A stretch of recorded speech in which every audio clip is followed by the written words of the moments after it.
Bu kamu görevi değil aslında yaptığımız şey. Kamuya faydalı bir şey, kamu için önemli bir şey ama bir kamu görevi değil. Yazdıklarım, oyunlarım hepsi hayattan besleniyor. Özellikle hani Amadeus'un da başını çektiği böyle kapalı gişe oynanan tiyatro oyunları pek çok şeyi de sorgulattı. Canlı performans gibisi hiçbir zaman olmayacak. Viyana'da benden daha iyi müzisyen olmadığını bilmiyor musunuz? 2 film birden 2 büyük ödülü alması Evet. inanılmaz. Yani Berlinale'nin tarihinde yok Evet. herhalde böyle bir şey. Evet, yokmuş. Aysun Öz'e başka şeylerden merhabalar. Bugün İstanbul Modern'de çok değerli bir konuğum var. Uzun zamandır kendisiyle sohbet etmek için bekliyordum. Çünkü onun o kadar çok işi var ki ne filmleri bitiyor, ne dizileri bitiyor, ne de oyunları bitiyor. Evet, yanımda sevgili Tansu Biçer var. En son Sarı Zarflar'la Berlin sahnelerinde göründükten Evet. sonra zaten Amadeus'la da 200 oyunu geçti sahnede ama dizi de var bir taraftan. O yüzden Tansu Biçer hemen hemen iyi olan bütün işlerin içinde var. Bunun sırrı nedir Tansu? Vallahi bilmiyorum ya, biraz bir şans diyeyim. Yani Ama bence iyi de seçiyorsun. evet, seçimlerime dikkat ediyorum yani hakikaten. O benim ilk zamanlarımdan beri özellikle seçim konusunda hep özenli olmaya çalıştım. Ama orada temelde gözettiğim şey iyinin kokusunu almaya çalışmak değil aslında. Kendimin iyi hissedeceğini düşündüğüm, kendimin çalışmaya devam edeceğini düşündüğüm, kendimin kafam karışsa da mutlu olacağımı hissettiğim projeyi arıyorum aslında. Biraz böyle kendimi de zorlayabileceğini hissettiğim şeyleri arıyorum aslında. Onların hepsi de bugüne kadar hep iyi tercihler olmuş oldu. Hani her şey çok acayip olmadı belki kariyerim boyunca ama hep bana faydası oldu ve beni hep bir sonraki işe taşıyan şeyler oldu. Ona özen gösteriyorum aslında. Hani bunu yaptım, şimdi ne yapmalıyım dediğim şey şimdi daha ileriye gitmek değil aslında. Kendim için daha iyi ne yapabilirim ya da kendimi ileri taşımak için ne yapabilirim? Bunun faydasını görüyorum hakikaten bütün şeyde de. Üstüne koya koya da ilerledim yıllar içerisinde. O da güzel oldu. Öyle gidiyor. Vallahi sırrı o biraz aslında, Evet. kendini düşünmek. Güzel bir sır. Genelde şey denir yani böyle ters köşe roller oynamak istiyorum. Evet, bu keyiflidir. Hani ben de olsam öyle yapmak isterim ama burada sen başka bir yerin altını çiziyorsun. İlla ters köşe olmasına gerek yok. Yok. Seni geliştirecek, senin merak ettiğin, senin içinde İyi olacak olan İyi şey. olacak ve- Yani zaten herhangi bir şeyi, herhangi bir üretimi diyeyim, sanatsal üretimi senin için iyi olmadığı yerde yapamazsın. Evet. Yani önce senin için iyi olacak aslında. Senin bakışın için iyi olacak, senin kafan için iyi olacak, senin geleceğin için iyi olacak ki başkalarına bir fayda sunsun. Yoksa bu kamu görevi değil aslında yaptığımız şey. Kamuya faydalı bir şey, kamu için önemli bir şey ama bir kamu görevi değil. Evet. O anlamda da kişinin de tabii ki sanatını da o belirliyor aslında. Hani bir ressam bir yerde başlıyor, sonra başka bir dönemine geçiyor, sonra başka bir dönemine geçiyor ve aslında eskiden yaptığı hiçbir şeyi kabul etmeyip yeni başka bir şey açıyor. Bu nasıl oluyor? Aslında kendini ilerlettiği için Evet. ve kendi için yaptığı için. Onun o kendine yaptığı şeyi seyrediyoruz biz aslında. O süreci seyrediyoruz biz aslında alıcılar olarak ve ondan etkileniyoruz ve ondan çıkarımlar yapıyoruz. O anlamda da kendin önemli tabii ki. Evet. Sanatçının kendi içindeki yolculuğunda kendi yolculuğumuza çıkıyoruz. Bir Evet. sergi gezerken ya da bir oyuncuyu izlerken. Evet. Dediğin gibi farklı dönemleri var. Mesela Henri Matisse sergisine gittiğimde çok iyi bir retrospektifini görmüştüm Paris'te. Hiç görmediğim Matisse'ler var. Bu Matisse mi dedim. Değil mi? Ama o da Benzemez. Matisse olana kadar nerelerden geçti ya da Kandinsky çok severim. Kandinsky olana kadar ne kadar hani böyle klasik çalıştığını gördüğümde oralardan mı geliyor? Evet. Birden Kandinsky olmadı. Dali mesela Evet. bildiğin bütün Dali'leri unut falan gibi bir gençliği var yani. Hani böyle Evet, gerçekten. hani bambaşka bir hiç benzemiyor. Ya bu adam oraya nasıl evrilmiş gibi bir düşünce geliyor insana mesela. İşte bu güzel zaten. Evet. Yani ona ne oldu? Yu merak edince sen o resme bakan kişi olarak oradan bir çıkarım yapabiliyorsun hayatına dair. Ve kendinin de benzer yerlerde az çok böyle kararlar aldığını, bazı kararları daha cesur alman gerektiğini düşünmeye başlayabiliyorsun. O zaman sana aslında zaten o sanatçının bir faydası oluyor. Evet. Tabii şimdi günümüz sanatçısı için de şöyle bir handikap görünüyor. Evet, kendi içinde bir yolculuğa çıkıyorsun, kendinle yarışıyorsun. Ama bir taraftan da sektör diye bir şey var. Evet. O sektör dinamikleri sürekli değişiyor. Sen hatta bu soruyu sormak için en doğru sanatçılardan, oyunculardan birisin bence. Çünkü tiyatroda varsın, sinemada varsın. Üstelik hani çok iyi filmlerde rol alıyorsun. Dizi de yapıyorsun hem platformlara hem de ana akım medyaya. Maşallah, Televizyon yok. kanalı. Yok sende. O yüzden tüm bunların içerisinde iyi bir şey seçmek de kolay değil. Hem sektörün içinde olmak zorundasın. Çünkü şunu görüyorum, öyle mi bilmiyorum ama hani birazcık geride kalsam gündemde olmadığında sanki unutuluvereceksin gibi. Evet. Ha, bu sadece sanat için ya da oyunculuk için de değil, gazetecilik için de bu söylediğim şey geçerli. Hani ben birkaç hafta program çekmesem ya da işte dergi yapmasam, gazete yapmasam ben de geride kalırım, Aynen. unutulurum. Yani günün dinamikleri aslında çağ böyle bir çağ. Bu hem çağ böyle bence hem de bana bunu 20'li yaşlarımdayken Işıl Hoca söylemişti. Şunu unutma demişti. Sen yapmak istediğin için yapıyorsun bu işi. Kimse senden bunu yapmanı beklemiyor aslında. Yani birileri senden bu işi yapmanı istediği için yapmıyorsun. Yani ben de dediğin gibi hani bir sene hiçbir şey yapmadım. Allah Allah nerede Tansu ya, bir filmi olsa da izlesek demiyor insanlar aslında. Bu izlediğinde beğenmediği için değil ya da izlediğinde çok sevdiği için bunun arkası gelecek demek değil. Hakikaten ben istediğim için oluyor. Evet. Yani ben istediğim için tiyatroda seyircim oluyor aslında. Ben istediğim için o filmde oynuyorum aslında. Bunu unutmamak gerekiyor. Dolayısıyla kimsenin senden böyle bir beklentisi hiçbir zaman olmayacak diye kendine söylediğin zaman ben oradan beri çok rahatım mesela. Doğru. Evet, ben istediğim için. Dolayısıyla ben kendi seçimlerimi yapacağım. Bana iyi gelecek olan şeylerin peşinde olacağım. Ondan sonrası da gelecek zaten. O yüzden bir kariyer planı yapamazsın aslında bu Evet. tip işlerde. Doğru. O yüzden sana iyi gelecek olan yeri seçmek zorundasın. Ben son 5 senedir falan televizyon yapmıyordum. Çünkü televizyon gerçekten çok zor. Evet. Yani kolay dünyanın en zor şeyi, imkansız bir şey yapılmaya çalışılıyor. Yani ekonomisi öyle garip bir yerde ki 150 dakika dizi yaparak, haftada 150 dakika çekerek bir şeyler yapılmaya çalışılıyor ve hala da kurtarmadığı, hala da para kazandırmadığı falan iddia ediliyor. Evet. Bu doğrudur, yanlıştır bunları bilmiyorum ama bir sektörün ekonomisi hem bu kadar büyük olup da hem böyle bir yere mi oturur? Yani Evet. hem bu kadar emeğin yok edildiği bir yere mi Bir oturur? de dünyaya yani? satıyoruz bu dizileri. Evet. Yani olduğu yerde bir kalmıyor. yolu da bulunamıyor bir Evet. türlü. Hiçbir şekilde o şeye de girilemiyor. Hani biz ne yapıyoruz arkadaşlar? Bir kendimiz de ömrümüzü tüketmeyelim demiyor da kimse burada. Hepimiz o şeyin içindeyiz. Dolayısıyla ben 5 senedir falan bunu yapmıyordum şey olarak. Şuraya bağlayacağım aslında. Gene yaptığımda Yamaç Okur var diye yaptım mesela. Yani orada onun ne olursa olsun bana iyi geleceğini bildiğim. Yani benim onu birlikte çalışmaktan zevk alacağımı bildiğim kişi olduğu için yaptım aslında.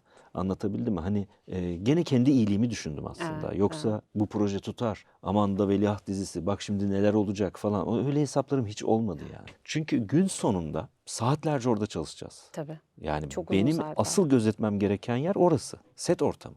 Benim dizinin ne olduğu, projesi kaç reyting aldığı onları falan gözetirsem ben o işin içinden çıkamam. Evet. O reytingin de kölesi olurum zaten ondan sonra. Hani aldık alamadık kaç puan 0-10'da 2'ler falanlara düşersin. Ona gerek yok yani. O benim işim değil. Yani çok şükür değil. Yani Evet. para da koymuyorum. Evet. Para kazanmaya da çalışmıyorum Aynen. bu işte. Yani hani yaptığım iş belli. Hani anlatabildim mi? Evet. Gene orada da şeyi seçtim. Hani gene kendimin iyi olacağını düşündüğü yeri seçtim. Ama konfordan bahsetmiyorum bu Evet. arada. İyi bir şey yapacağına inandığım kişi olduğu için Yamaç. Evet. Yani ona güvendiğim için aslında. İyi olsun isteyeceğine güvendiğim için. Yoksa onu oraya koyarız, bunu buraya koyarız, paramızı alırızcı bir yerde olamıyorum ben yani. Bu sinemada da böyle, tiyatroda Sinemada, zaten onu böyle. diyecektim. Bütün bu formülün aslında yaptığın her işte geçerli bir Aynen, formül. her Tiyatroyu şekilde da aynı geçerli. şekilde Kesinlikle. seçiyorsun. Sarı zarflara geleceğim ama sarı zarflardan önce Amadeus vardı. O yüzden Evet, Amadeus'la Tamam, tabii. devam etmek istiyorum. Ay, bu arada senin kahven yok, benim kahvem var. Benim Ben de bitti. veriyorum. Görünmesin. Yoksa dökeceğim yani kahveyi de üzerime, böyle bugün de beyaz giydim. Bahar geldi diye. Şimdi Amadeus var. 200'den fazla. 200 kaç oyun oldu? Ben 200'ü yeni 200'ü kutladığınızı Evet, hatırlıyorum ama herhalde 200, Yeni ama daha çok yeni. yani 204 205 falan Herhalde o olmuştur büyük civarlar ihtimalle. olmuştur. Yani yayınlandığında da belki biraz daha fazla. Amadeus sana çok güzel oturdu. Yani Bence ben de. senden izlemeyi çok sevdim Amadeus'u. Ben de çok sevdim O kendisini. yüzden de bir de şeyi de özlediğimizi düşündüm. Bu kadar zamandır kapalı gişe oynuyor, çok ilgi görüyor. Orada bir kere özlediğimiz tiyatro da demek doğru değil. Klasik bir tiyatro ile anlayışıyla izliyoruz. Işıl Hoca da çok güzel bir oyun sahneye koydu. Oyunculuklar hepinizin gerçekten muhteşem. Sen, Özlem, Selçuk Bey, herkes, orkestra, her şey çok güzel. Ama orada mesela biraz önce de konuştuk ya. Mesela unuttuğumuz yani orkestranın sahnede olma durumu. Yani eskiden vardı Canlı yeni. olması. Evet, canlı olması, yani canlı müzik Aynen. ama bayağı orkestra görüyoruz. Ne kadar çok şeyi değiştiriyor ve ne kadar da biz çok beğendik. Yani her şey tam olabilir ama belki de orada o canlı orkestra olması belki bu oyun 200'ü Yok, görmeyecekti. görmezdi. O yüzden hani başka neler var? Hani ben şimdilik hani onu gördüm ve ona sarıldım tabii ama pek çok detayı çok güzel. Kostümler, her şey. Ya Amadeus'un bu 200'ü aşması ve artık böyle kaç yıl oynar bilmiyorum, inşallah daha uzun oynar. Ne dersin? Yani Alamet yaşımız farikası.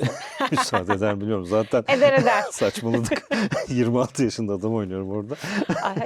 Hiç anlamıyoruz biz Ama onu. zaten konu o değil. Yani Evet, konu aynen. fiziksel olarak o yaşta olmak değil Değil, aslında. evet. O Amadeus'un enerjisi, bakışı, dünyayı anlama biçimiyle ilgili bir şey. O anlamda da bir sıkıntı yok bence de. Yani Bence de. hiçbir oyuncunun Hiç hiçbir öyle oyundaki düşünmemiştim, hiçbir biliyor rolü musun? için Şimdi falan sen bir söyleyince aklıma şey geldi. yok yani. Evet, öyle bir dert değil yani. Tiyatro zaten onunla ilgilenmiyor. bence Hiçbir de. zaman yaşlarla ilgilenmiyor İlgilenmedi, yani. evet. Başka neler var? Asıl olan bence gerçekten bir kere canlı olması insanlarda şey hissini çok uyandırdı.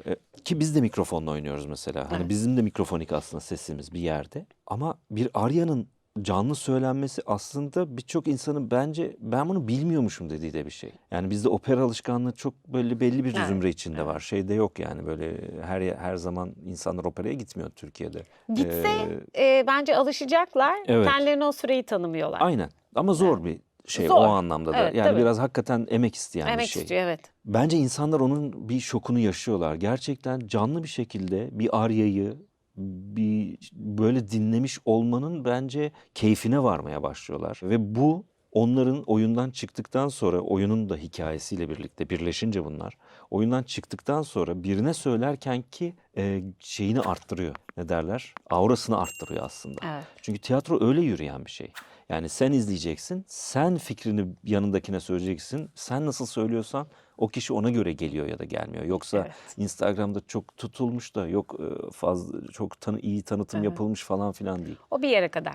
Yani o başlangıç yani o startı Evet, vermek startta, için bir evet. şey aslında. Onun dışındaki bir oyunun devamını sağlayan şey çıkan seyircinin bunu görmen lazım demesi. Evet. Yani bunu dedirtebiliyorsa bir oyun zaten devam ediyor. Ve Amadeus bunu dedirtiyor gerçekten. Her seferinde dedirtiyor. Hem eğlenceli hem bir hikaye anlatıyor. Aslında gerçek hikayesi böyle değil. Mozart'ın Salieri ile olan ilişkisi böyle değil. Ama Schaffer onu öyle bir yere oturtmuş ki ve kıskançlık konusunu öyle bir işlemiş ki aslında. Evet. Ve Salieri'ye öyle bir rol vermiş ki orada. Öyle bir pay vermiş. Ve onun o kıskançlığı yaşayacağı zemini de Amadeus olarak belirlemiş. Yani öyle bir deha olarak belirlemiş o zemini. Yani bir dehayı kıskanmak çok saçma ya Evet. aslında. Ama adam çok haklı ya aslında. Tabii. Yani onun Onu da en büyük anlıyoruz. problemi de o ya. Yani Tanrı ile onun kavgasını veriyor ya. Yani bana bu yeteneği vermedin anlıyorum da diyor. Bunu anlama yeteneğini niye verdin? Anlamayaydım keşke diyor yani. İşte o çok büyük bir bari eziyet. anlamasaydım diyor Evet. yani. Çünkü gerçekten etrafdaki kimse anlamıyor. Evet, Ama ben diyor tek başıma oturup o kalabalığın içinde duyuyorum bunu diyor. Ve bunu yapamayacak olmak, hiçbir zaman yapamayacağımı bilmek işte o zaman düşmanlık ve kıskançlığın geldiği nokta başlıyor. Zaten oyunda da söylüyor yani benim kavgam Amadeus'la değildi diyor. Benim kavgam Tanrı'ylaydı. Ve bunun savaş alanı da Amadeus işte. Evet. Ve Amadeus'u yok ederek aslında Tanrı'yı yenmeye çalışıyor. Madem böyle bir yetenek gönderdin dünyaya, yok olsun o zaman. Bunu anlatan bir oyun. Ve bu bence karşılık buluyor insanlarda. Yani bu Tanıdık geliyor. tanıdık geliyor. Bir yandan da gerçek bu değil evet ama bir hikayeyi böyle izlemek de bence insanların hoşuna gidiyor. Evet. Yani vay canına gibi bir durum. Çünkü oyuna baktığında oyun kıskanmanın ve tamam belki silah yok, şiddet yok bilmem ne yok ama aslında şiddetin doruğunu gösteriyor Tabii. insanlara. Yani sarayda parasız bırakmaya çalışıyor, iş verdirmemeye çalışıyor, ders verdirmemeye çalışıyor. Yani Salieri önüne gelen her fırsatı değerlendiriyor ve yani şiddetin dozunu gittikçe gitgide artıyor. artıyor. Ve sonunda da adam dönemin de getirdiği bir şeyle bir hastalıkla bu dünyadan ayrılıveriyor. 34 yaşında. Çok gencecik. Şimdi bunu bağlayınca Salieri'nin yaptığı şeye hani kendini kes gibi bir hikaye de çıkıyor Evet. ortaya. Bu da çok şey anlatıyor insanlara. Büyüklüğü var, performanslar güzel, hakikaten keyifli. Evet. Bir de Işıl Hoca hakikaten çok güzel bir çıtırı yapmış oyuna. Yani hikayeden kopmadan bugünün hızına ulaştırmış metni. Çok eski bir metin aslında. O metni bugünün hızına, bugünün seyircisinin hızına ulaştırmış. O da çok güzel olmuş. O çok önemli. Birer saatlik 2 perde halinde oynuyoruz. Yani bugün için bu kadar büyük olup da bu sürede yapılan bir oyun olarak da yani teknik olarak da bir oyun. Seyirci friendly bir oyun yani Evet, diyeyim. evet. Seyirciyi çok tatmin eden Çok. bir oyun. O anlamda da bir şeyi var ya. Her şeyi düşünmüş Işıl Hoca Evet, sağ evet. olsun. Yani Hani matematiği çok iyi her şeyi kurulmuş. yapmış yani. Evet. Zaten oyunculuklarda çok iyi Evet. olunca o yüzden hemen karşılığını buluyor bence yani. Bence de. Ve özellikle hani Amadeus'un da başını çektiği böyle kapalı gişe oynanan tiyatro oyunları pek çok şeyi de sorgulattı. Aha. Sinemayı çok sorgulattı bence. Çünkü canlı olan bir şey ve hani bilet fiyatları çok tartışılıyor şu anda yeni gelen oyunlarla ilgili de. Ama orada canlı kaç kişi, Aynen. 80-90 kişinin emek verdiği bir oyundan bahsediyoruz. O kadar kişi bir gece canlı orada emek verince her şeyin maliyeti çok yüksek. Ve şöyle de bu zaten oyunlara destek olmasa işte çeşitli sponsorluklar vesaire hani özellikle de ilk çıkışta çıkmaları çok zor. Yani Çok biz zor, bu oyunu Broadway'de izlesek, Hı hı. biz bu oyunları Londra'da izlesek orada çok pahalı. Yani Aynen. mesela ben gitmeden önce Londra'ya ya da başka bir yerde oyun izleyeceksem yani önce bilet fiyatlarına bakıyorum. Ona göre hani uygun bileti yakalarsam o tarihte gideyim en azından bu oyunu da izlerim ya da bu operayı da izlerim ya da bu şovu da izlerim diyorum. O yüzden çok emek Evet. bir iş. Şimdi o tartışmaları da ben izledikçe tamam seyirci de bir yandan haklı ama herkese göre, her bütçeye göre tiyatro olmasını önemsiyorum aslında ben. Evet şehir tiyatroları var. Aynen.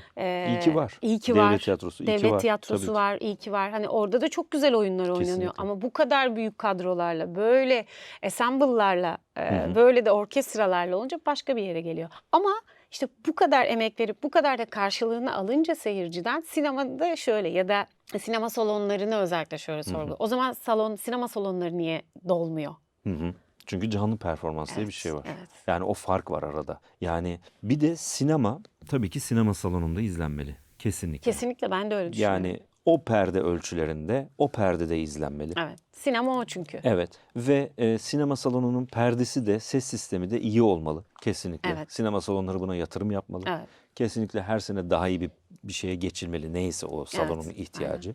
Geçilebiliyor, geçilemiyor onu bilemiyorum. Bunlar gerekli. Ama sinemanın şöyle ortak bir tarafı var. Diğer bizim hayatımızla. Bizim algımızda şeye çok benziyor. Televizyon, laptop, işte tablet, telefon ekranına benziyor.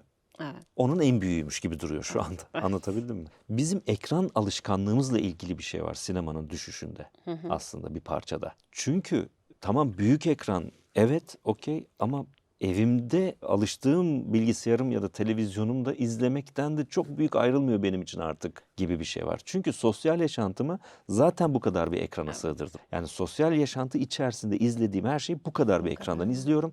Dolayısıyla bilgisayar ekranı benim için yeterince büyük, televizyon ekranı benim için yeterince büyük. Sonrası artık çok büyük bir şey olmalı ki ben onu orada izleyeyim. Evet. Oluyor. Şimdi tiyatro burada ayrılıyor. Tiyatro bunların bu iletişimin ya da bu ekran algısının dışına çıkıyor tamamen ve diyor ki ben bildiğin 3 boyutlu bir insanım burada kardeşim.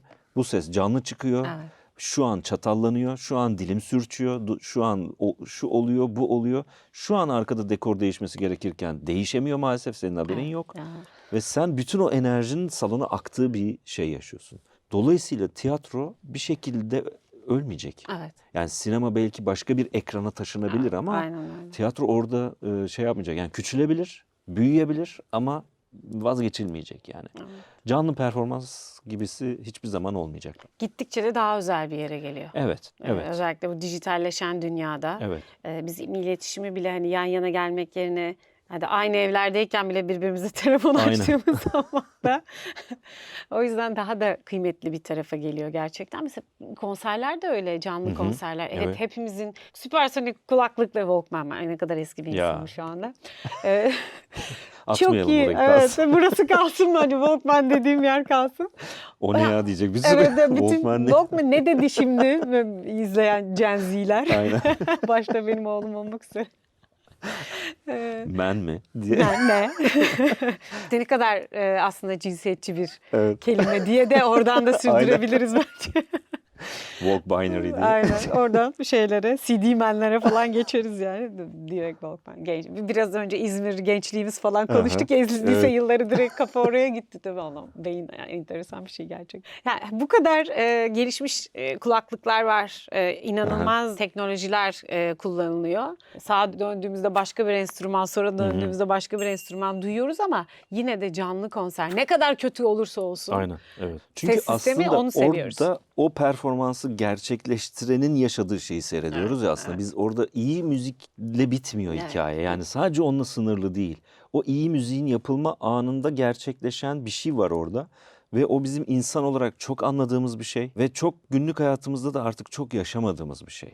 O sırada onların birbiriyle kurduğu iletişimi görüyoruz mesela. Her ne kadar onlar bunu çaktırmadan yapmaya çalışsa da, birkaç gözle bir şey anlatmaya çalışsa da, ben aslında orada bir şey anlatmaya çalıştım. Ne anlattığını anlamıyor olabilirim ama birine canlı performans sırasında bir şeyi düzeltmek üzere bir harekette bulunduğunu görüyorum ve bu heyecan verici bir şey. Çok. Çünkü hiçbir şey bozulmadan akış devam ediyor ve yani bunu seyretmenin keyfi oluyor aslında. Gerçekten. İnsanlar ona gidiyorlar aslında. 2 haftada bir Perşembe günleri Lütfi Kırdar'da Borusan İstanbul Filarmoni Orkestrası'nın konseri oluyor.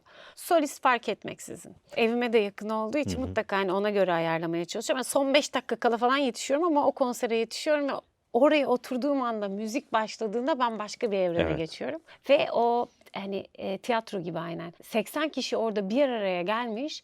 Aynı notalar üzerinde çalışıyorlar Evet. ve ben onları dinliyorum. Evet. Ne kadar büyük bir lüks. Aynen. Ya benim lüks algım, bunu daha önce de söyledim. Lüks algım bu. Bana özel, ya ben orada kendimi çok özel hissediyorum. Bütün tabii ki herkese veriyorlar o konseri Aha. ama benim için ben önemliyim o anda. Onu dinlemek müthiş bir şey. Dediğin gibi o sürekli mesela çeşitli enstrümanlara takık durumdayım ben. Onları izliyorum, onlara bakıyorum. Şef zaten şey.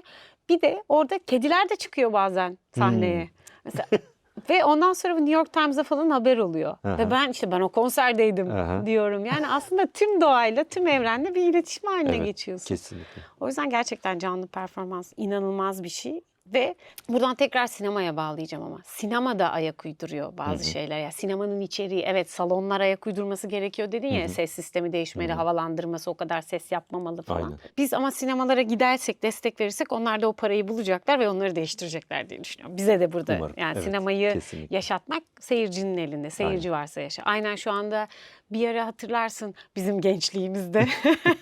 Tiyatro ölüyor mu falan diye Evet. bir açık oturumlar Evet. yapılırdı. Ölür mü hiç yani, Aynen. kaç yüzyıldır Şu an var. bak nerede, Şu değil anda mi? nerede işte, Evet. oraya geliyoruz. Sinema da bence bir geçiş ve kırılma döneminde. Sinemanın ekonomisi çok zor sadece. Evet. Yani çok zor yani. Onunla baş etmek zor. Tiyatro özünde şuraya bağlanıyor ya. Bir kişi çıkar bir hikaye anlatıra kadar gelebilir tiyatro. Evet. Orada bir sıkıntı yok. Yani o kişi o hikayeyi iyi anlatıyorsa orada tiyatro olayı gerçekleşmiş oluyor. Evet. Ve senin ona ne verdiğin, ne ödediğin ya da gelirken giderken yaşadığın şeyler çok önemli olmuyor. Sinemanın böyle bir şansı az. Bir de şöyle bir şey var tabii tiyatroda. Oyun başlıyor. Al işte yani 7 senedir oynuyor. Yani birine gitmesen diğerine gidebiliyorsun. Bir şey oluyor yani. Şimdi sinema öyle de değil. Tabii. Bir film yapıyorsun. Bazen şartlar öyle geliyor ki bir hafta kalıyor vizyonda. Şimdi korkunç bir şey yani. Evet. O kadar uğraş, o kadar emek, o kadar para ve tutmadı abi ne yapalım? Yani bu kadar basit olmamalı bunun Olmamalı. cevabı. Yani tutmadı abi ne yapalım? Tamam da ne yapacağız peki? Yani o ekonomi nasıl dönecek? Nasıl bulacağız ki biz mesela iyi filmi? Evet. Hani kim buluyor ki iyi filmi? Evet. Hangi büyük yapımcı buluyor ki iyi yönetmeni hemen? Hangi büyük senarist hemen yazıyor ki o filmi? Yani Biraz önce anlatabildim mi? konuştuğumuz gibi işte Dali hemen Dali mi oldu? Ha yani olamaz yani. Picasso Bu hemen iş böyle Picasso bir mu? iş değil yani zaten. Ama Ekonomi hep buna sıkıştırıyor ve diyor ki genius peşine düşün kardeşim. Genius buluyorsanız yaparsınız. Bulamıyorsanız da şansınıza küsersiniz. Sizin de kariyeriniz böyle bir şey olmuş olur. Ama dünya öyle değil aslında. Çünkü birinin anlattığı hikaye birini ilgilendirmeyebilir ama birini çok fazla ilgilendirebilir seyircilerden birini. Ne yapacağız şimdi? Yani kim neyle daha çok ilgileniyorsa onu mu anlatsın çıkan herkes? Öyle bir şey olabilir mi yani? Ben bunu anlatıyorum, ilgilenen gelir Evet. gibi bir yerde olmalı. O anlamda ekonomisi çok sinemayı zorluyor. Ama dediğin gibi hani sinemada kendi ruhuna ait bir şeyi bulmak durumunda kalıyor artık. Hani biraz önce de konuştuğumuz şey bu, özellikle de platformda, aslında başka televizyonda yok öyle bir hikaye şu anda. Onların işleyişi bambaşka çünkü. Platformlardaki 8 bölümden, işte 40 dakikalık 8 bölümden, yani aslında 4 kere 8 32 320 dakikalık bir paket içerisinde bugüne kadar sinemanın anlattığı hikayeyi evet araç olarak hani sinema görselliğinde değil ama hikaye anlatımı olarak, hatta bazı filmlerden de daha derin yerlere de giderek Evet. anlatabilen Bazen. işler olmaya başladı. Dolayısıyla onlar biraz bu karakter anlatımını, lineer hikaye anlatımını biraz o platform işleri ele geçirmeye başladı. Bunların iyi örnekleri hep vardı ama sayıları artmaya başladı ve bir ortalama tutturmaya başladılar. Sinemada doğal olarak artık bundan vazgeçmeli ve kendine, kendi büyülü dünyasına ait bir şeyleri yapmaya başlamalı gibi bir yere doğru taşınmaya başladı bence. Çünkü sinema beni her zaman şu anlamda şaşırtıyor. Yani anlatılacak her şey anlatıldı aslında ya zaten ve yapılacak her şey yapıldı ya zaten aslında. Yine de nasıl oluyor da bir şey, bir şekilde biri bunu anlatmanın başka bir yolu varmış gibi bir hisle beni tekrar sinema salonuna çekebiliyor. Ya bu sinemanın büyüsü denilen şey. Hani müzikte Serdar Ortaç diyor yani 8 tane nota var ne yapabilirsiniz ama hani koca bir külliyat var arkada, bambaşka bir yerde bambaşka şeyler dönüyor Evet, falan, aynen. hani böyle hakikaten de 8 notayla neler yapılabildiği gibi sinemada da öyle bir koyduğun bir renk, şarjoya attığın ekstra bir metre, yani arkaya koyduğun ekstra bir ışık, o karakterin öyle değil de böyle yorumlanması, senaryoda o cümlenin öyle değil de aslında şu kelimenin kullanılmasıyla gelen hikayeyi başka yere taşıyan o şey. Yakına girme hızın, Evet. yani anlatabildim mi? Ton. Hani hızlı dolmakla yavaş dolmak arasındaki fark. Yani bunlarla dolu bir şeyde bambaşka bir büyü yaratabiliyorsun. Dolayısıyla sinema buraya doğru dönüyor muhtemelen ve dönecek herhalde. Ve daha büyülü, daha hayal dünyamızı tetikleyen hikayeler anlatmaya doğru gidecek galiba. Evet. O zaman da bence salonu da daha çok kıymetlenebilir. Evet. Yani bunu artık televizyonda ya da telefonda değil de bunu hakikaten perdede izleyeyim diyeceğimiz şeylere dönüşebilir. Belki sinema burayı kovalamalı ya da Evet. sinema salonları, sinema yapımcıları, sinema stüdyoları neyse onlar, yani tüm dünya için söylüyorum bunları. Belki de onlar artık oralarda sinemayı yeniden yeşertmeye çalışmalı gibi bir şey olmalı. Orada E'ye nasıl bakıyorsun? Ben şöyle düşünüyorum. Biraz önce konuştuğumuz şey. Canlı performans ne kadar önemliyse ve biz tiyatro salonlarını, konserleri o yüzden dolduruyorsak, sinemaya biraz işte dediğin gibi ekrandan dolayı mesafe koyduysak, aslında bir şeyin bu AI değil. Bunu gerçekten çekmişler. Tabii. Gerçekten kurmuşlar. Tom Cruise'un yaptığı Evet, şey mesela. evet. Yani en O büyük daha örnek değerli, o ya. evet. Yani hani çok fazla ben onları izlemedim, o filmleri açıkçası bilmiyorum ama dediğin şeye tam yani motora da kendi biniyormuş, uçaktan da Evet. kendi atlıyormuş, karşıya da kendi Dublör geçiyormuş kullanmıyor. yüzerek falan deyince hani dublör kullanmıyormuş deyince millet daha çok izliyormuş Evet, gibi evet, geliyor. evet. Yani öyle mi gerçekten bilmiyorum ama Evet. çok izleniyor. Tam o şey. Yani Evet. bu gerçekten yapılmış olması bence önemli. Evet. Yani o AI kullanımının dozunda olması, Evet. gerçekten o sahnelerin Evet. çekilmesi. Ama AI'ın şöyle bir tarafı da olacak tabii. İlerleyen zamanda daha çok olacak. Yani ciddi bir ekonomik yükü Tabii. rahatlatacak. Şimdi bu Göz bir ardı tool edemeyiz olarak tabii. bunu kullanmamız gerekir artık Tabii ki, yani. tabii. Sadece şöyle bir şey var. Böyle şeyler çıktığında şimdi çok fayda edecek ya. Dolayısıyla herkes onu kullanmaya başlıyor. Şimdi onu herkes kullanmazsa o gelişemez zaten. Tabii. O yüzden birilerinin bunları kullanması ve onu geliştirmesi lazım aslında, doğru. Evet. Ama bunun çok fazla kullanılıyor olmasının da tüketicide de buna aşina olmak, buna alışmak ve bunu kabullenmek ve bunun arızalarını ya da defolarını görmezden gelmek alışkanlığı geliştirmesine sebep olabilir. Olabilir. Şimdi bu bir denge. Yani bu denge nasıl kurulur bilmiyorum. Muhtemelen kurulmaz. Kurulmadığı için de AI nereye gidecek, biz nereye gideceğiz onları göreceğiz gibi Göreceğiz, aslında. yaşayarak göreceğiz, Aynen. evet. Ama kullanmadan olacağını düşünmüyorum yani. Evet. Gerekecek. Yapacak bir şey yok yani. Önce bir tüketeceğiz. Suyunu Aynen, çıkaracağız. kesinlikle. Başka türlü bir yere oturmuyor çünkü yeni çıkan şeyler. Aynen. Çünkü çok ciddi fark ettiriyor. Yani süreden fark ettiriyor. Tabii. İş gücünden fark ettiriyor. Paradan fark ettiriyor. Şimdi buna hayır Tamamen denmez karşı yani. olmak mümkün Evet. değil tabii. Ama AI da artık geri kalan yani nasıl diyeyim? Bu zamanda gene de söylenmişti yani. Tiyatro bitti kardeşim falan. Hani yok öyle bir şey ya. Sinemada öyle bitmeyecek aslında. aynen. AI geldi, o tamam bitti artık. Hani bir anda biz oyuncular işsiz kaldık ya bu AI'nin gelişiyle. Yazarlar işsiz kaldı, yönetmenler kim ki zaten Evet, oldu falan. tabii. Öyle bir şey değil, Değil, yani. evet. Olmadığı da görünüyor. Evet. Yani sen yani o promptlar için yırtınıyor millet. O doğru prompt hala bulunamadı belli ki. Bulunamadı, Çünkü ben hiçbir örneğini doğru iyi görmüyorum yani. Evet. Hiç iyi görünmüyorlar Evet, yani. çok da Kandırabiliyorlar doğru. Gerçek zannedebiliyorsun bir an. Ama bir süre baktıktan sonra anlıyorsun. Anlıyorsun. Ve Evet. yavan geliyor zaten. Aynen, Tatmin etmiyor. aynen. Dolayısıyla insanın hala o yaratıcı taraftan etkisi hala ihtiyaç. Evet. Abi bir de o tool'un çok iyi kullanılması lazım. Evet yani. evet. O Çok tool bilinçli, dengeli. gelişmedi daha o Evet, kadar. bence de. Yani onun yeri de ayrı, evet, dediğin gibi çok avantajlı durumları var. Ama gerekli yerde gerektiği kadar kullanıldığında Evet. mantıklı Ya da işte olacak. ne zaman olacağı Ha, çıkacak evet, ortaya. evet. Yani onu da göreceğiz. Göreceğiz. Ama birilerinin kullanması gerekiyor belli ki. Yani çünkü o da kendini eğitiyor ya. büyütüyor, Şimdi böyle bir geliştiriyor. süreçteyiz onunla birlikte bakalım. İşte o da bir sanatçının serüveni gibi, o da Evet, şu anda o da yol bir şey alıyor. yolu, bir Evet. şeyin yolunda yani. Aynen. Bakalım göreceğiz Onu da onu da. göreceğiz. Yani belki de göremeyeceğiz ama hani İzleyeceğiz. İzleyeceğiz, evet. Elden geldiği kadar. Aynen. Şimdi sinemadan Sarı Aha. Zartlar'a doğru geçelim. Yani o gece, yani sen oradaydın, o geceye tanıklık ettin. Hatta ben şey düşündüm. Bu Berlin Film Festivali'ne ya gitsem vakit bulabilir miyim falan filan derken tarih geldi. Zaten o sırada ben de bir dergi, yani The Art Newspaper'ı bitirmek zorundaydım. Baskı günlerine denk geldi. Zaten hani gidemezmişim önceden plan yapsam da. Ama doğru hissetmişim. Yani orada olmam gerekiyor dediğim bir şeydi ve iki film birden iki büyük ödülü alması Evet. inanılmaz. yani Berlinale'nin tarihinde yok herhalde Evet. böyle bir şey. Evet, yokmuş. Yani burada bir parantez açmak istiyorum aslında. Burada önemli şeylerden bir tanesi bence mesela Liman filmle röportaj yapılması gerekiyor bence. Evet, değil mi? Çünkü iki filmin de ortak yapımcısı. Yani Türkiye'den bir prodüksiyon şirketi Berlinale'de Altınay'ı ve Gümüşay'ı aldı Evet. aslında. Doğru, haklısın. Bu ciddi bir konu bence Çok, yani. çok, Ve burada Liman filmin görülmesi gerektiğini Evet, düşünüyorum. doğru, onları da. Onlarla bu işler nasıl oluyor Aa, ve evet. yapımcılık ve Türkiye'de sinema yapabilmek üzerine bir şey olması gerektiğini Evet, düşünüyorum. Bu bir röportajı parantez. hak ediyor, Bence evet. bence hak Merak da ediyorlar ediyoruz yani. tabii. Evet. Çünkü bence söyleyecekleri şeyler vardır elbet. Bu bir parantez. O anlamda da büyük bir başarı da zaten aslında. Müthiş bir geceydi orası Evet. ve böyle şey oldu.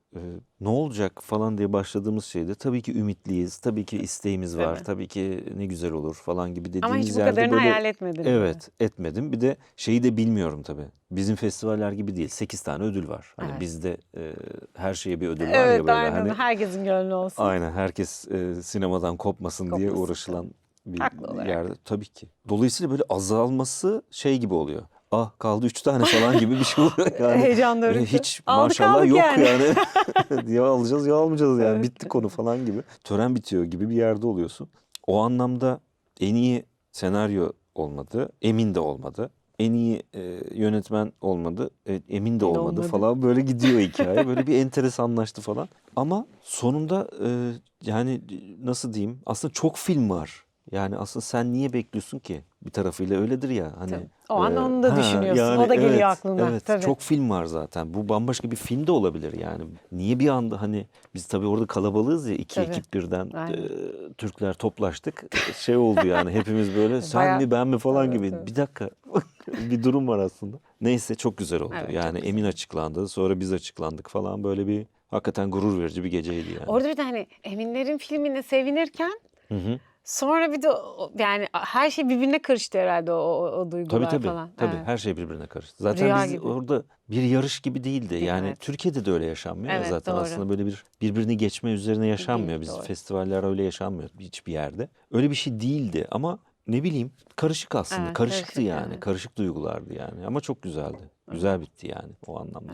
Biz de burada inanılmaz tabii ekranda izlerken de çok heyecanlı ve çok gururluydu. Bir de zor zamanlardan geçiyoruz. Evet. Yine zor zamanlardan geçtiğimiz günlerdi. Ay çok iyi geldi falan Evet. diye hepimiz Evet. böyle gururlandık ve mutlu olduk bir taraftan. Sarı Zarflar da bu anlamda yani biraz önce konuştuğumuz konularla da paralellik gösteren tarafları var. Onun da aslında farklı bir sinema dili var İlker'inde. O da günümüze ayak uydurmaya çalışıyor. Aynen. Günümüzün hızına, insanların o sıkılma dereceleri, anlama dereceleri pek çok şeye cevap vermeye çalışıyor. Bir de kolaylaştıran bir tarafı da var. Yani işte biz İstanbul'u, Hamburg gibi, Berlin'i, Ankara gibi izliyoruz orada ve hiç de yadırgamıyoruz. Ben Aynen. önce şey demiştim, nasıl olacak ya, nasıl izleyeceğiz Evet. ki şimdi, ben onu anlamadım falan derken filme başladım ve Evet. bayağı da öyle Benziyorlardı izledim. bu arada. Benziyorlardı evet. Hamburg'da aynen. vapura biniyorsun gerçekten. evet. Yani hani Almanya'da vapur düşünmez ya insan Evet. böyle. Öyle de bir tarafı var Evet. aynen. Oraları da benziyor hakikaten. Ve hikaye tamamen hani Türkiye'de şu anda yaşanan,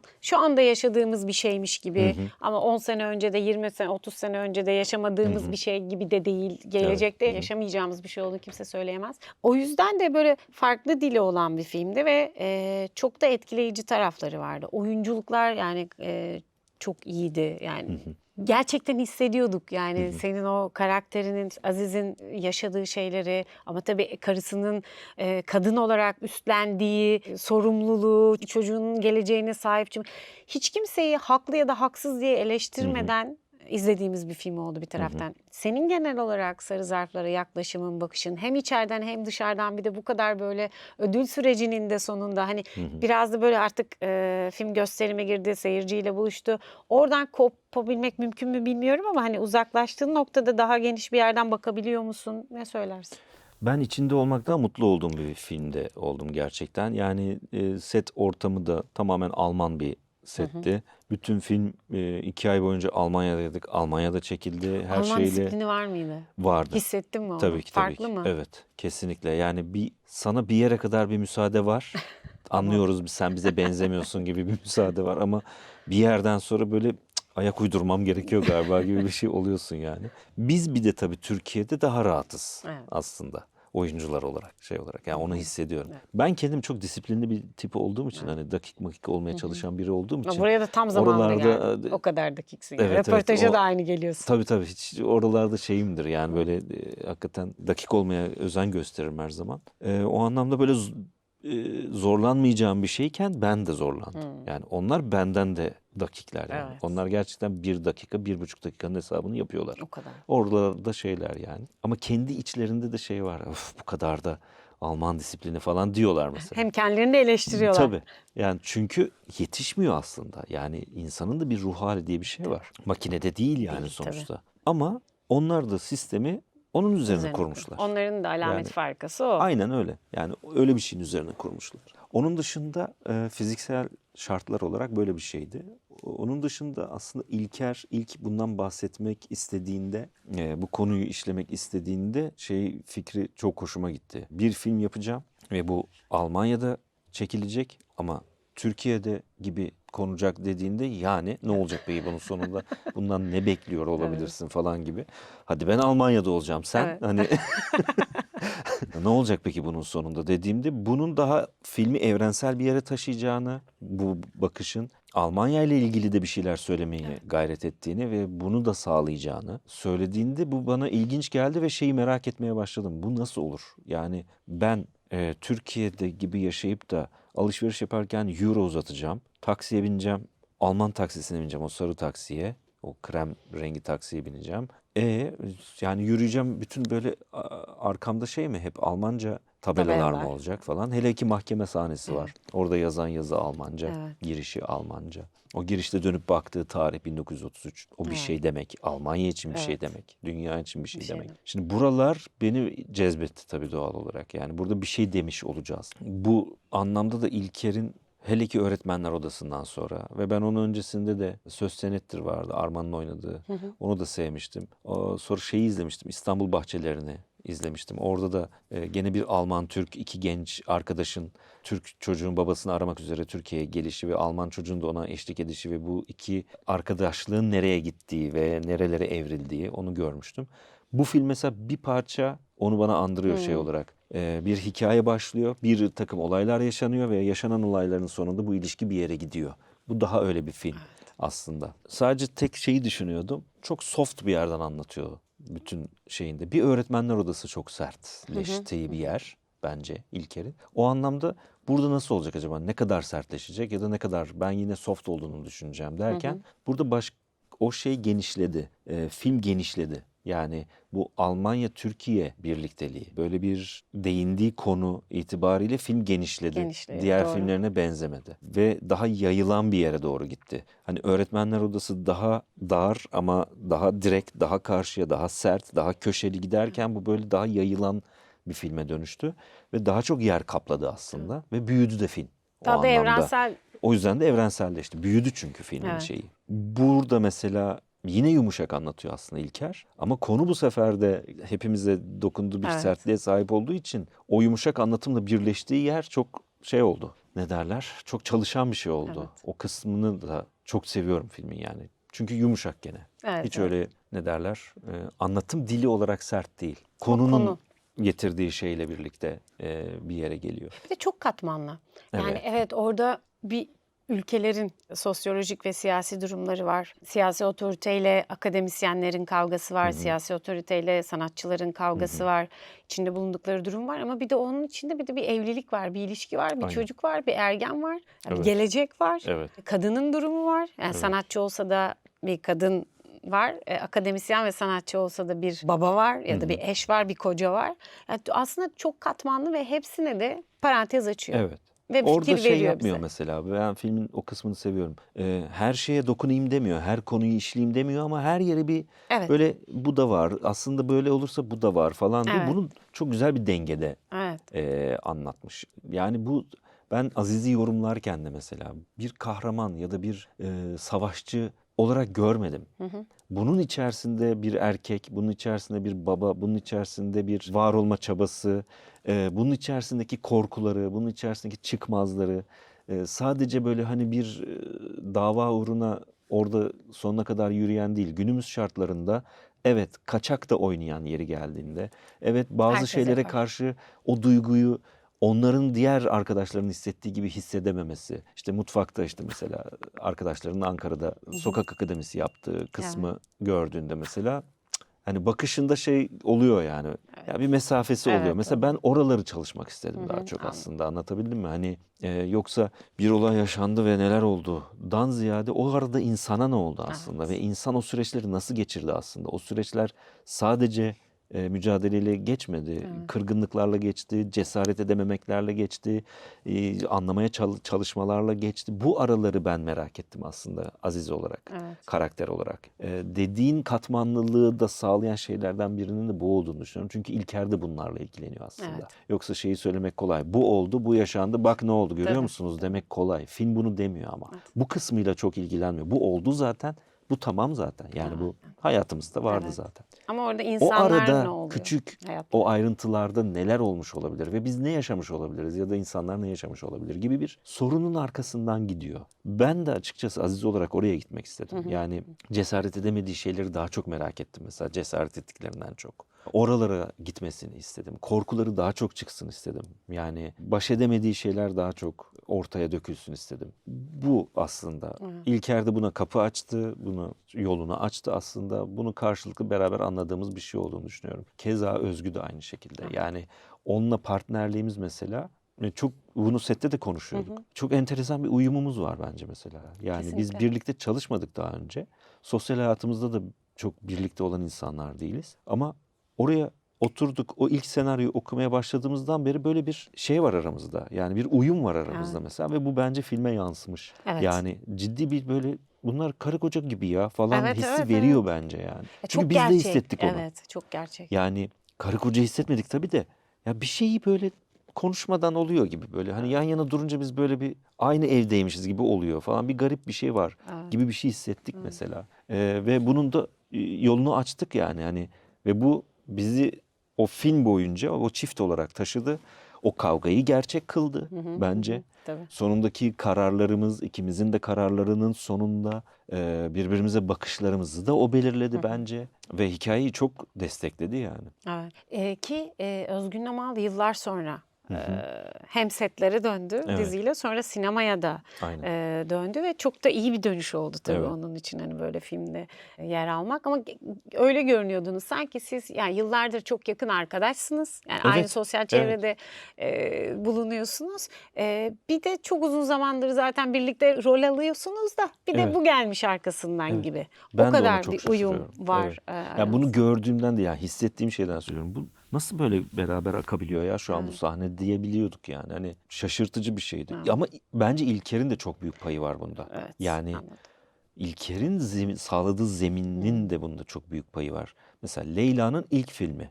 Evet, o da çok güzel. Evet ve yani sanki ilk filmi değilmiş gibi Değilmiş orada gibi, evet. duruyor mesela. Bunu sağlayan gene İlker. İlker'in sağladığı zemin aslında. Evet. İpek mesela içimizdeki en deneyimlimiz ama o da bizimle aynı zemindeydi. Evet. O benim annemdi mesela. Ben bundan eminim.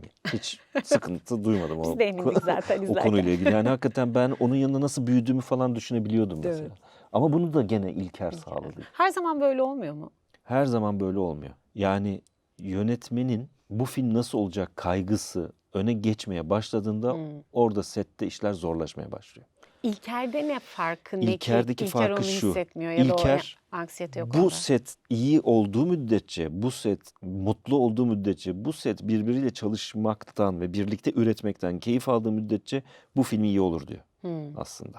Ondan sonrası zaten yani bu ortamı sağladıktan sonra sonrası zaten kurgusu, rengi, müziği, yapımcının buradaki rolü, aslında yapımcının bu kurduğu bağlantılarla bu filmi nereye taşıyabileceği, işte ne zaman vizyona gireceğinin tarihinin doğru belirlenmesi gibi şeylere gidiyor. Şimdi orada artık yapacak bir şey yok. Evet. Hayat belirleyecek biraz onu, piyasa belirleyecek falan filan. Ama set ortamını sen ve seninle birlikte çalışan insanlar belirleyecek. Ve o ortamı sakin, özellikle birbiriyle üretmekten mutlu halde tutabilirse bir yönetmen, o zaman zaten çok kısa sürede çok yaratıcı şeylerin de kapısı açılmaya başlanıyor. Ve o noktada şu çıkıyor devreden. Ne zaman bitecek? Ne zaman ara vereceğiz? Yemek saati gelmedi mi gibi sorular çıkmaya başlıyor. Sen bütün ekibi gerçekten arkadaşlar çok üzgünüm. Biliyorum aranın vaktinin geldiğini ama bu sahneyi bitirmek istiyorum dediğinde ekipten hiç kimse sana bir şey demiyor. Tabii zaten. Tabii Herkes diyor. aynı Çünkü zaten fikirde. herkes sahnenin içinde o sırada. Evet. Herkes bakıyor sahneye. Herkes merak ediyor. Bunu sağlamak da yönetmenin Evet. işi işte. Bu da rahatlıkla ya da relax olmakla, gevşeklikle falan sağlanan bir şey değil. Bu başka türlü bir disiplinle ilgili bir şey. İlker o disipline sahip aslında. Ön hazırlık mı çok iyi oluyor acaba? Ön hazırlığı iyiydi galiba. Yani her İlker'in. şey Yani çok tam o hazır sürecini olunca, bilmiyorum evet. ama bence iyiydi. Evet. Yani Bir tek onu düşünüyor o anda çünkü her şey hazır ve evet. tek yaratması gereken oradaki dediğin. Görüntü yönetmenimiz Judith mesela çok güven veren bir insandı. Yani gerçekten kendini ona emanet etmek, o görüntünün ne olursa olsun. Yani o bir daha alalım diyorsa evet bir daha alınması gerekir. Ama ya güzel oynamıştık aslında'nın bir önemi yoktur. Ruh hissettiren. Ve ben tamamım dediğinde de tamam. Bence kötü olduysa da önemli değil. Çünkü olunca tamamsa tamam abi. Tamam Burada demek ki diyorsun. onlar bir şey görmüşler güveninin olması. Bunlar çok önemli şeyler. Çok. Çünkü film dediğin şey dizi gibi değil. Bir kere çekiyorsun Evet. aslında. Haftaya tekrarı yok. Haftaya tekrarı Gidarı yok. yok. Yani hani ya çok iyi olmadı dediğinde Serdar Akar'la çalışmıştık. O öyle demişti. Haftaya daha iyisini oynarsın. Devam edelim demişti. Dizide çalışmıştık Dizide. beraber. Çok haklıydı. Evet, çünkü o hız gerekiyor. Evet. Çünkü Bir de yani yapacak bir şey geçecek. yok. Yani Tabii, geçecek tabii. ama film al işte bak kaldı şimdi o. Kaldı, Yani orada ne oynadıysan o kaldı. Ne seçildiyse o kaldı. O anlamda önemli. Ve hala gene bir de zamanla yarışıyorsun. Şunu da sormadan kapatmak istemiyorum doğrusu. Ama yine görüşelim yani buluşalım. Bunun bir Tamam. ikincisini yap. Bunu tekrarı olsun diye. Tamam. Sinema tabii ki. filmi değil Tabii ki. neticede. Yani şunu da sorayım. Özellikle Berlin Film Festivali, Berlinale bu yıl çok tartışıldı. Ve bu tartışılırken de İlker'e de sordum aynı soruyu The Art Newspaper'daki röportajımızda. Yani bunlar konuşurken de oraya katılmak, katılmamak ve bundan sonraki tavrın hani ne olacak diye de çok tartışmalı bir zamanda bu film girdi ve iki Türk filminin Altın Ayı ve Gümüş Ayı'yı alması da aslında jürinin ve film festivalinin tabii ki hakkını da vererek, yani iyi olana iyi diyerek de, ama aynı zamanda bir cevap olduğunu düşünüyor musun? Yani tüm bu siyasi olarak takındıkları tavırdan ötürü. Ya İlker diyor ki şimdi eğer bu tutum devam ederse ve bu tutum artarak devam ederse artık filmlerimizi göndermeme safhasına geçebiliriz tabii ki diye de bir Tabii ki. açıklama yaptı.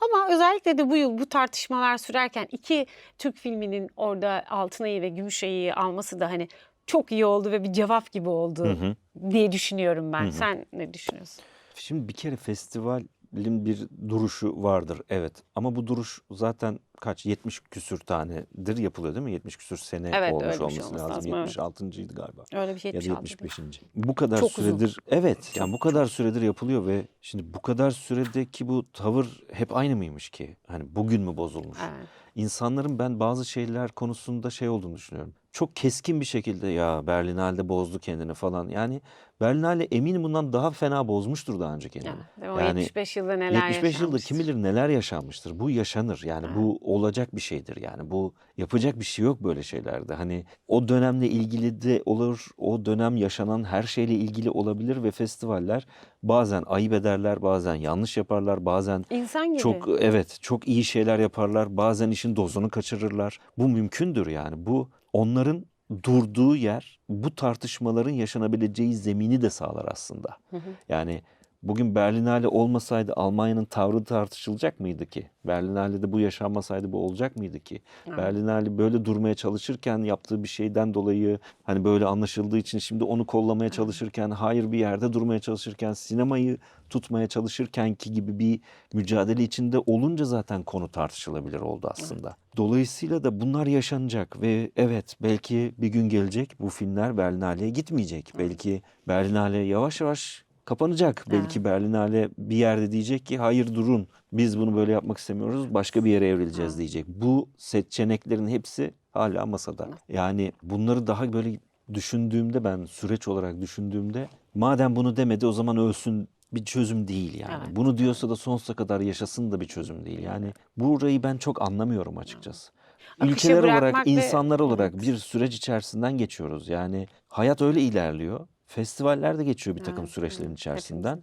Ve o kadar üzgünüm ki Berlinale artık film alamayacağı için gibi bir cümlede yok aslında. Evet. Anlatabildim mi? Yani yapacak bir şey yoktur. Oraya ya öyle gelmiştir artık ve artık odur ya da değildir. Bilmiyorum yani anlatabildim mi? Ve ona da o seneki yaşanan siyasi olaylardan tut, ekonomik olaylara kadar, ekonomik olaylardan tut, o gün o sene çekilmiş filmlere kadar. Belki hiç böyle bir tavır göstermeyen bir takım filmler konacak seneye. Evet. Bilmiyoruz ki. Bilmiyorum. Ve bunlar vardı da seçilmedi falan olmayacak. Sinema onu yapacak belki seneye. Sinema gerçekten hiçbir şeyle ilgilenmeyecek belki seneye. Hiçbir şey koymayacak. Evet. Şimdi ne yapacağız peki? Berlinale'de öyle filmler seçmiş ki. Yok çekilmedi gelen. ki mi diyecek. Ne diyecek? Dolayısıyla öyle ilerleyen bir süreç olduğunu düşünüyorum. Çok anlamıyorum o yüzden şeyi. Yani anlamıyorum bu insanlar anlamında değil. Hakikaten anlamıyorum. Yani böyle bir beklentiyi anlayabiliyorum ama bir Net şey tavır ya da işte evet keskin mi bu kadar evet. bunu anlamıyorum yani. Olmalı mı onu da bilmiyorum açıkçası. Yani insanın olduğu yerde o kadar zaten net ve kesin konuşmak çok zor Evet gerçekten. yani tamam anladım her şey like dislike'a döndü de yani öyle de değil hayat öyle yaşanmıyor yani. Zaten hani bunu yaptın o zaman aforoz ediliyorsun. Bunu yaptın Evet. sen bizim baş tacımızsın. Sanat dünyasında daha çok var sanki. Evet. Yani özellikle bizim sanat dünyamızda Evet. daha. Evet, Yani çok köşeli Berlin'de her şey öyle yani. ama bizde daha da köşeli hale Evet, geliyor. çok köşeli. Yani bilmiyorum ya orada bir şeyi zorlaştırıyor. Ayakta kalmayı zorlaştırıyor bu köşelilik aslında. Tabii ki yine sistemle ilgili bir şey. O uçların arası ne kadar açıldıkça o kadar çok şey dönüyor ya, para dönüyor ya aslında. O ne kadar uca giderse Tabii. iki taraf. Şimdi onun getirdiği bir şey de var. Aslında griler var yani. O tabii. grilerin kayboluyor olduğu bir yerdeyiz. Onun sıkıntısı yaşanıyor biraz da bence. Çünkü Griler, insanın da hala renkler, gri var. Evet, Yani kayboluyor. evet hani bunu seviyoruz. Aa sen onu seviyor musun? O zaman yoksun abi bizim komünitemiz içindeyse konu. Yani oraya geldi ya artık hep. Ha Maalesef. sen onu sevmiyor musun? O zaman bizle görüşme abi gibi bir şey olmaya başladı. Öyle değil. Değil. Ama Evet, hayat öyle aynen. olmayacak yani. Evet. Çünkü Olmamalı da zaten evet öyle yani. olan bir hayatta aşırı stresli bir hayat. Çünkü şeyi kaçırıyorsun. Ben hangi komüniteydi diyeyim. Yani ben necilerin yanındaydım şu anda. Ben şimdi kimleri savunuyordum? Dur kimleri şey yapıyorduk, nefret ediyorduk. Kimden nefret ediyoruz bu Evet. sene? Öyle bir şey olmaya Aynen. başlıyor yani. Yani Köşeli yani. dinlediğimiz müzikte bile. Geçen gün böyle bir şey dinliyorum bir yerde. Bir konserde, canlı konser. Ya dedim ki ben bu sound'u çok seviyorum ama bu sevdiğim sound'un tam olarak adını bilmiyorum. Hani biraz şu var içinde, biraz bu var, biraz da şu var. Ama bu ne? Yani ben neyi seviyorum? Yani ben biri bana sorduğunda ben neciyim demeliyim. Hı Yani hı. düşünce yapımız Evet. bile bu. Hani Aynen. bunu düşünürken buldum. Yok bir şey. Ya bunu seviyorsun işte. Ne Bu kadar. seviyorsan ya iyice bir Aynen. şeyciyim mi demek Evet. zorundasın yani. Ve belki bir ay sonra sevmeyeceksin. Belki bir ay sonra sevmiyorum ama illa ben onun tam şeyini, Evet, tanımını onu istiyorum. sevmediğini yani bir zamanlar sevdiğini saklayacak mısın peki? Evet. Yani o mu gerekiyor artık? Anlatabildim mi? Hani Ya mesela geçenlerde biz Ümit Besen konserine gittik. Onlar, Ümit Besen benim biraz çocukluğum çünkü ben 80'ler çocuğuyum. Onlar dinleniyordu. Evet. Ya bangır bangır İzmir'de her yer. Ben biliyorum Ümit Besen şarkılarını. Gittiğimde şarkılarının ya ben herhalde bir iki tane biliyorum diye düşünüyorum. Yo en az 8-9 tane şarkısını Söyledim de biliyorum. diyorsun. Söyledim ya bağıra Evet. bağıra söylüyorum da Aha. çünkü bana iyi geldi. Aha. Yani ama ben biraz önce dedim ben her konserinde Bifo'yu da koşarak ya da Devlet Aha. Senfoni Orkestrası'nı da filarmonileri de çok seviyorum. Evet. O da başka. Şimdi o beni da nereye çok. koyacağız Nereye diyorsun. koyacağız? Yani Aynen. o yüzden aynı insan gibi aslında. Tüm Evet. o festivallerde, bienallerde ki İstanbul Bienali hani zaman çok tartışıldı. Ben tartışılmasının ya da eleştirilmesinin derdinde değilim. Tartışılmalı ve eleştirilmeli öyle bir yere geliriz ama hani yok saymak ya da işte Ya evet saldırmak. artık bitti demek bitti. bir anlamı yok Evet, bence. Bir yani işe yaramıyor kimseye yani. faydası yok. Evet bu sene böyle oldu. Yani Sonra bu ne sene bunlar konuşacağız? yaşandı ve o festivalin tarihine bu geçti. Evet. Geçti mi geçmedi mi o önemli. aynen. Geçti ve ondan sonra sen bir gün gelip de 150 yıllık tarihine baktığında vay canına nereden nereye bak Nereye? neler yaşanmış, ne olmuş, ne bitmiş diyeceğin bir şey kalacak elinde aslında. Ve şu özünde insanlar film izlemek için toplanıyorlar. Bu kadar festival dediğimiz şey yani. Ve o sene Tamam de böyle ödüller bir veriliyor, tamam bilmem atmosfer. neler oluyor falan ama aslında film izlemek için toplanılıyor ve o sene yan yana gelen o film listesine baktığımızda da o ödül töreninde de bunlar yaşanmış oluyor aslında. Evet, aynen. Bu kadar aslında yani. Çünkü dünya zaten devam ediyor. Dünya hangi çılgınlığa gitmek istiyorsa oraya gitmeye devam ediyor. Durduramıyoruz. Durduramıyoruz zaten ya. İşler karışık şu an. İlk soracağım soruyu son sorayım o zaman. Tamam. İlk notum oymuş ama ben bir yerden alıp bir yere getirirken orada kayboldum. Oyuncu olmasaydın karikatür çiziyormuşsun. Evet. Çizer olmak istiyormuşsun İstiyordum, ama evet. hala devam ediyor mu? Çiziyor musun? Yeniden başladım ufak Aa, ufak ne evde şey yapmaya. Biraz böyle bir dersler falan izlemeye de başladım biraz. Çünkü o tabii benim çok lisede çizimlerim. Yani kafama göre ve bir takım tabii ki karikatüristleri taklit ederek Öyle başlar. yaptığım şeyler öyle başlar zaten. Doğru bir başlangıç. O zamanlar öyle takılıyordum falan ama sonra çok büyük ara girdi ve ben gerçekten sadece oyunculukla ilgilendim. O konuyu da bir kenara komple bıraktım yani. Evet. Ve şeyim de olmadı. Bir yandan da hobi alışkanlıkları olan biri gibi yaşamadım ben gençliğim. Yani böyle sadece oyunculuk yaptım, sadece ona kafa patlattım, sadece çalıştım gibi bir şey oldu. Dolayısıyla hani artık böyle ben niye yapmıyorum ya bunun gibi bir şeyim vardı. Ona ufaktan başladım yeniden. Ufak ufak başladım yani. Arkasını da getireceğim aslında. Çok da iyi oldu başlamış olmak. Yani varsa insanların aklında bir şey Evet, yapmalılar evet, yani evet. kesinlikle. Çünkü senin mesleğine de yardımcı oluyor. Muhakkak. Hem senin böyle yani bunu şey gibi söylemedim. Kafa dağıtacak bir yer gibi söylemedim. Bakışının sabitleştiği yerlerde onu açmanı sağlayan bir şey haline geliyor. O anlamda da varsa gönlümüzde kalmış bir yerlerde bir şeyler yapmak lazımmış Evet. aslında. O Onu da iyi yapıyor olmanın gelmiştir. mutluluğundayım yani Evet, gerçekten. iyi gelmiştir. Çok hoşuma gitti. Sevindik. O zaman belki seni 3-5 sene sonra bir sergi açarken falan Yok buluruz. o kadar yapmam herhalde. Belli olmaz bu işte. Dur bakalım. Önce bir albüm yapayım. Bilmiyorum ya yok. Ya bakılır bilmiyorum yani Evet, şeyim evet. yok. O yani. akışa aynen. bıraktın ama tekrar dönmen tabii Benim güzel için bir şey. çok güzel oldu evet. Ufaktan yeniden. Bir de çok baştayım tabii artık. Öyle hissediyorum. Yani o zamanlar daha bir de oyunculuk da öyleydi. Eski işlerime baktığımda şey oluyorum. Ne kadar cesurmuşum bazı şeylerde. Şimdi bazı şeyleri düşünüyorum mesela diyorum. Ama gençliğin Orada böyle verdi. langır lungur oynuyormuşum yani. O zaman da öyleydi. Langır lungur çiziyordum. Şimdi böyle işte bir şeye benzemedi falan gibi bir şey oluyor yani.